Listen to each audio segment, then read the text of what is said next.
Hi hello everyone welcome to our channel spicy and pastry.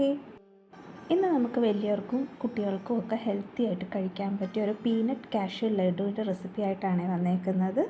അതിനുവേണ്ടി ഒരു 1.5 cup peanuts dry roast ചെയ്തെടുക്കുന്നുണ്ട്. അതിനുശേഷം ഒരു 1/2 കപ്പ് കാഷ്യൂനട്ടും ഡ്രൈ റോസ്റ്റ് ചെയ്തെടുക്കുന്നുണ്ട്. അതൊന്ന് കൂളായി വരട്ടെ. ആ സമയത്ത് നമുക്ക് ഒരു ബ്ലെൻഡറിലേക്ക് 1.5 കപ്പ് ജാഗറി പൗഡറാണ് ചേർക്കുന്നത്. മധുരം ഇത്രയും വേണ്ടാത്ത ആൾക്കാർക്ക് 1-2 ടേബിൾ സ്പൂൺ കുറയ്ക്കാം. ഇതിലേക്ക് ഇനി 1/4 ടീസ്പൂൺ ഏലക്കയുടെ പൊടി ചേർത്ത് കൊടുക്കുന്നുണ്ട്. 1 ടീസ്പൂൺ നെയ്യും കൂടെ ചേർത്ത് കൊടുക്കുന്നുണ്ട്.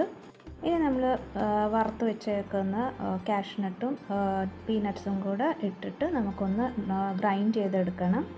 ഒരുപാട് നേരം ഇട്ട് അരച്ച് എടുക്കണ്ട, കാരണം അത് പീനട്ട്സ് നമുക്ക് പീനട്ട് ബട്ടറായിട്ട് മാറും. സോ നമുക്ക് ഉണ്ടയാക്കി എടുക്കാവുന്ന പാകത്തിൽ മാത്രം ആയാൽ മതിയാവും. അപ്പോൾ ഞാനിവിടെ ചെയ്തതും ഇച്ചിരി കൂടിപ്പോയി, അപ്പോൾ ലൂസായി. ഫ്രിഡ്ജിൽ വെക്കുമ്പോൾ കുഴപ്പമൊന്നുമില്ല, അത് ഫേമായി കിട്ടിക്കോളും. അപ്പോൾ ഇത്രയും പോലും അരയ്ക്കേണ്ട ആവശ്യമില്ല. ഇവിടെ ഞാൻ എല്ലാം ലഡു ഷേപ്പിലാക്കി എടുത്തിട്ടുണ്ട്. ഇനിയും ഫ്രിഡ്ജിലേക്ക് നമുക്ക് എയർ ടൈറ്റ് കണ്ടെയ്നറിൽ സ്റ്റോർ ചെയ്ത് വെക്കാം. അപ്പോൾ കുറച്ചും കൂടെ കട്ടിയായിട്ട് കിട്ടും. അപ്പോൾ ഈ വീഡിയോ എല്ലാവർക്കും യൂസ്ഫുള്ളായി ഹെൽപ്ഫുള്ളായി എന്ന് വിശ്വസിക്കുന്നു. Thank you for watching.